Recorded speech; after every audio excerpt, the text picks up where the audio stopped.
Bonjour les Yémen, c'est Madame Laurent. Alors, on va commencer notre première leçon de la semaine 4. Ok, this is the first lesson of week 4. Écrivez la date et le titre, lundi 25 janvier ou jeudi 28 janvier. Le titre, c'est tu et vous. We are talking about the pronouns tu and vous. So without looking in your book, have a think, what is the difference between the pronouns tu and vous in French? When would you use tu and when would you use vous? You don't need to write it down, just have a think. Ok, on continue. Alors, les objectifs. Aujourd'hui, on va comprendre la différence entre tu et vous. On va utiliser le vocabulaire appris dans des exercices de compréhension orale et écrite et on va évaluer nos progrès. Everything I just said is written in English on the slide. Okay? So first of all, the difference between tu and vous. The main difference is formal and informal. As you can see on the slide, tu is the informal one. Okay? And vous is formal. Tu will be used for people that you know well and or who are younger than you. And it's only used for one person, not for plural. Okay? So tu would be used for the members of your family, your friends, children who are younger than you, adults that you know really well, like your aunts and uncles, or your coaches for your activities, for example. And vous is formal. Vous is used with people who are older than you, in general, people who are higher in the hierarchy, if you have a job. And it's used for one person or for several people. If you want to address a group of people and you want to say you all, then you would use vous, okay? Even if it's in an informal context, you would still use vous because vous means you all, okay? So vous would be used to talk to your teachers. It would be used to talk to your boss, to your manager, to somebody that you meet for the first time. As a general rule, when in doubt, always use vous, because tu would be considered as rude when you meet somebody for the first time. So if you're not sure, always use vous. And if the person considers that you can address them as tu, they will let you know. They will say, tu peux me tutoyer. Tutoyer means to say tu to someone. So if the person tells you, oh, you can say tu to me, then you can start using tu. But if you have a doubt, use vous. It's more polite. Copy this slide in your book. You've got 2 minutes and pause now because I'm going to continue. Okay, so phrases differ depending on whether it is an informal context or a formal context, okay? In English, you don't really have that difference, but in French, it's quite important. So you can see here, I've made a list of phrases for informal, like salut, ça va? Et toi? S'il te plaît? Ciao? À plus? All of these will be when you talk to your friends or people you know well. Whereas for other people that you don't know well or who are older than you would use the phrases that go for a formal context. Bonjour, comment allez-vous? Et vous? S'il vous plaît? Au revoir? À la prochaine fois. Okay? So copy these two columns with informal and formal. Copy the French phrases and translate them into English. You've got 2 minutes to do this. Off you go. Pause. Okay, I'm moving on. Voici les traductions. You can correct your work. So make sure that you use the right phrases in the right context.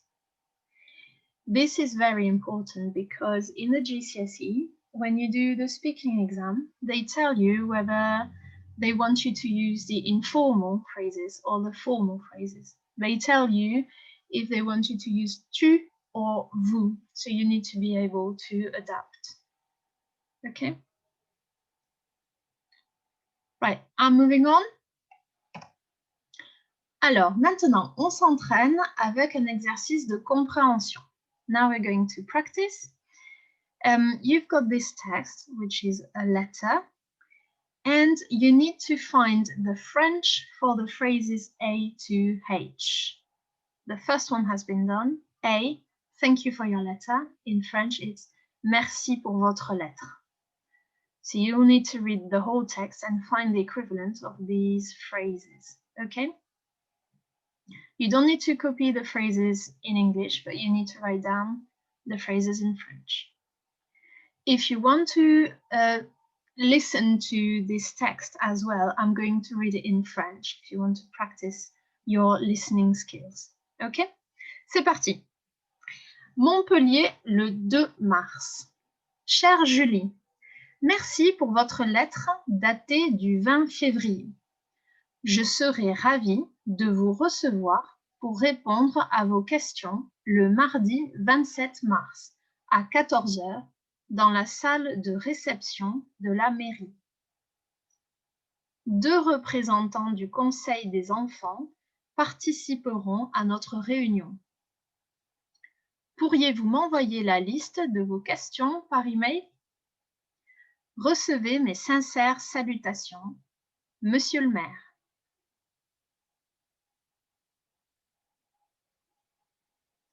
So complete the activity. As you can see, this is a letter. It is formal. It's coming from the mayor. So he is using the vous form in the letter. He's using votre lettre instead of ta lettre. He's saying vous recevoir, not te recevoir. He's saying pourriez-vous instead of pourrais-tu. It is clearly a formal letter. Okay, finish the activity and I am moving on. Okay, voici les corrections. Thank you for your letter was merci pour votre lettre. I would be delighted. Je serais ravi. You can recognize here the conditional of the verb être. Je serais. To answer your questions, pour répondre à vos questions. In the reception room at the town hall. Dans la salle de réception de la mairie. 2 representatives. 2 représentants. Our meeting. Notre réunion. Could you send me? Pourriez-vous m'envoyer? Yours faithfully.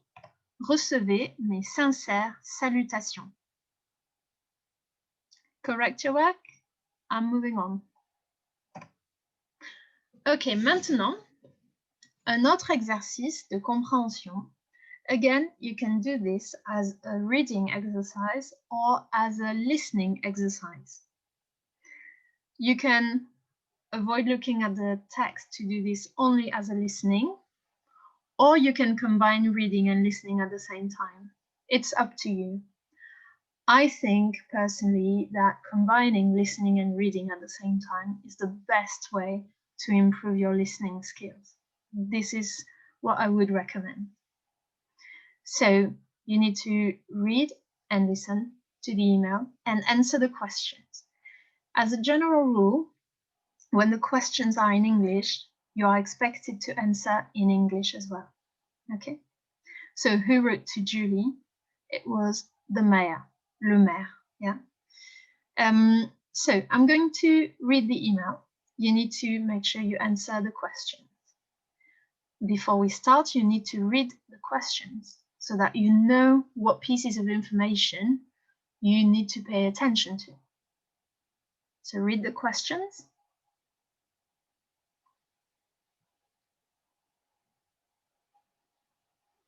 Ok, c'est parti. Salut Mohamed, tu vas bien? J'ai reçu une réponse du maire. On a une réunion le 27 mars à 14 h. Je vais envoyer nos questions par mail. 2 personnes du conseil des enfants vont être à la réunion aussi. C'est génial, non? Tu peux me téléphoner demain? Bisous et à plus, Julie. So complete the activity, and as an extension, you can answer the question, how do you know this is an informal email? And translate the email into English. Off you go, pause, and I'm going to move on.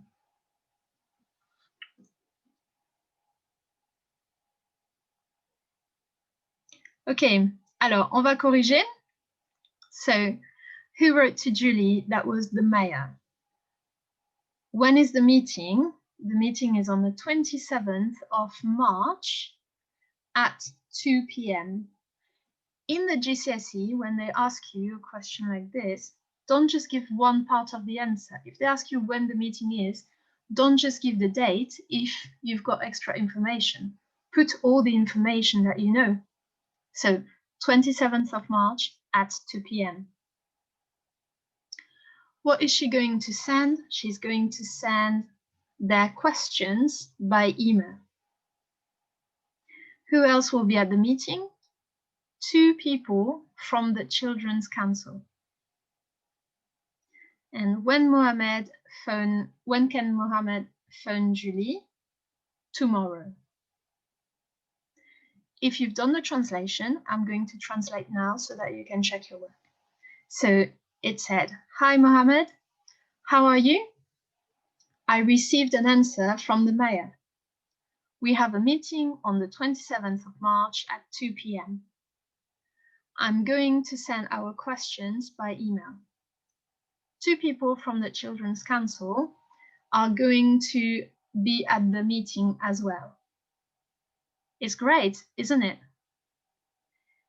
Can you phone me tomorrow? Kisses and see you later. Actually, you cannot translate it as kisses in the text. It would be like the equivalent. Bisous would be translated as X's. You know, you put an X at the end of the text. That will be the equivalent. Okay? Très bien. So this email was obviously informal because Julie used tu to address her friend Mohamed. Ok, on continue. Alors, on a réussi à atteindre tous nos objectifs d'aujourd'hui. Maintenant, on va vérifier nos progrès. So, close your book. Plenary. Out loud, explain the difference between tu and vous in French. Go.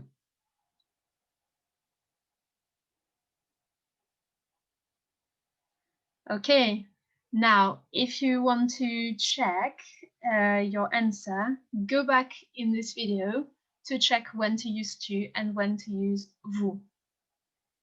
You can also ask your teacher for help if you're still unsure, okay? But remember, when in doubt, use vous. It will always be more polite than tu, okay? Bon travail les gamins. Don't forget to submit your work on Google Classroom. And I'll see you in the next lesson. Au revoir.